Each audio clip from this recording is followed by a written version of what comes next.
بسم اللہ الرحمن الرحیم۔ السلام علیکم۔ داتا صاحب نے اپنی کتاب میں ایک بزرگ کا قصہ لکھا ہے۔ داتا صاحب فرماتے ہیں کہ ایک بزرگ کا طریقہ یہ تھا کہ وہ لوگوں سے چھپ کر پہاڑ کے پیچھے عبادت کرتے تھے، اور حالت ان کی یہ تھی کہ کسی سے ملتے نہیں تھے، بالخصوص فجر کی نماز سے لے کر عصر کی نماز تک بکریاں چراتے رہتے اور فرات کے کنارے نفل پڑھتے رہتے تھے۔ ایک شخص اس بزرگ کو ڈھونڈتے ڈھونڈتے اس صحرا میں پہنچا اور دیکھا کہ وہ بزرگ نماز پڑھ رہے ہیں۔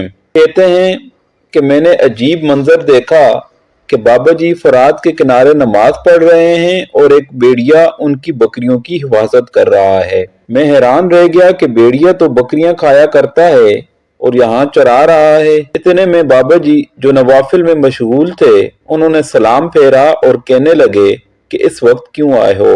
میں نے کہا حضور اگر آ ہی گیا ہوں تو پھر مہربانی کریں اور قبول فرما لیں، اور میں وہاں بیٹھ گیا۔ میں نے بابا جی سے پوچھا کہ حضور یہ بیڑیا تو بکریاں چرا رہا ہے، بیڑیے اور بکریوں کی صلح کب سے ہو گئی؟ تو بزرگ فرمانے لگے کہ جب سے بکریوں کے مالک نے رب سے صلح کر لی، تب سے بیڑیوں نے بھی بکریوں سے صلح کر لی ہے۔ بکریوں کے مالک نے رب سے صلح کر لی، گناہ چھوڑ دیے، اس کی فرما برداری میں اب پھر اسے بکریاں چرانے کی ضرورت نہیں رہی، بکریاں اب بیڑیا چراتا ہے۔ کہتے ہیں بزرگ کی بات سن کر میرے اوپر کپ کپی طاری ہو گئی اور مجھے پیاس لگی، اور خواہش ہوئی کہ پتہ نہیں بابا جی کچھ کھلائیں گے پلائیں گے بھی کہ نہیں۔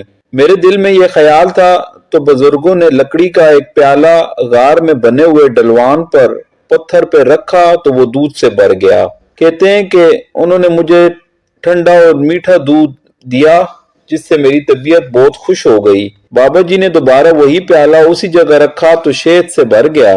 داتا صاحب لکھتے ہیں کہ اس شخص نے پوچھا کہ حضور یہ دودھ تو گائے بھینس دیتی ہے، پہاڑوں سے تو نہیں نکلتا، اور شہد تو شہد کی مکھیاں دیتی ہیں، پتھروں سے تو نہیں نکلتا، یہ آپ کہاں سے نکال رہے ہیں؟ تو کہتے ہیں کہ وہ بزرگ فرمانے لگے کہ اگر موسیٰ کی نافرمان قوم پانی مانگے اور حضرت موسیٰ پتھر پہ ڈنڈا مارے تو اللہ وہاں سے 12 چشمے جاری کر دیتا ہے۔ جو رب حضرت موسیٰ کی نافرمان قوم کے لیے پتھر اور پہاڑوں سے چشمے نکال دیتا ہے، وہ محمد عربی کے غلاموں کے لیے پتھر اور پہاڑوں سے دودھ اور شہد بھی نکال دیا کرتا ہے۔ وہ بزرگ کہنے لگے بس بات یہ ہے کہ آج بھی ہو اگر ابراہیم کا ایمان پیدا تو آگ کر سکتی ہے انداز گلستاں پیدا۔